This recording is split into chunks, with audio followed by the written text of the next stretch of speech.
Abbiamo trovato la camera completamente rivoltata come un calzino e io stavo parlando fuori col vicino, lei arriva tutta impanicata, ci sono passati i ladri, io all'inizio pensavo stesse esagerando, invece aveva proprio ragione.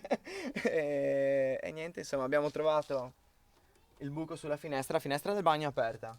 Avevamo quasi paura in realtà di averla dimenticata aperta noi, andando via, e invece ho visto che c'era il buco, hanno trapanato, sono entrati. Questo è il copione che ha accomunato i diversi furti registrati negli ultimi giorni a Paese, 7 quelli denunciati ai carabinieri, senza contare i numerosi tentativi. Nel caso di questa coppia residente in via Trua, a sparire è stato qualche gioiello d'argento, ma non solo. L'unica cosa di valore che avevo, che era l'anello di fidanzamento, che dovevo farlo allargare, ce l'avevo a casa e l'hanno trovato subito e se lo sono portati via.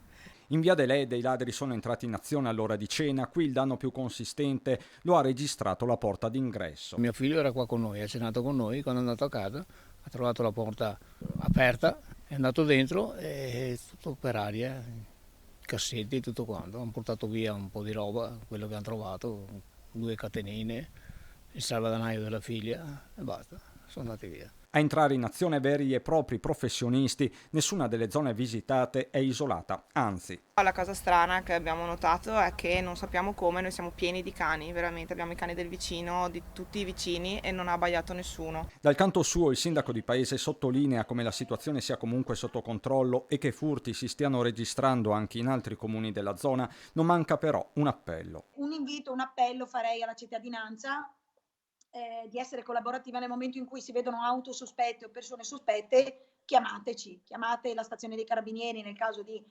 domenica, altrimenti sabato è operativa anche la polizia locale. Cercheremo di intensificare i turni notturni nostri, non più durante la settimana, ma concentrarli magari verso il fine settimana, ma è importante sapere, è importante capire tutte le movimentazioni un po' anomale presenti nel territorio. In attesa di capire se le indagini in corso avranno esito, perlomeno sull'anello rubato, Andrea sta già correndo ai ripari. Quindi più che altro adesso deve rifare la bella fidanzata qua. Si farà, dai, si farà.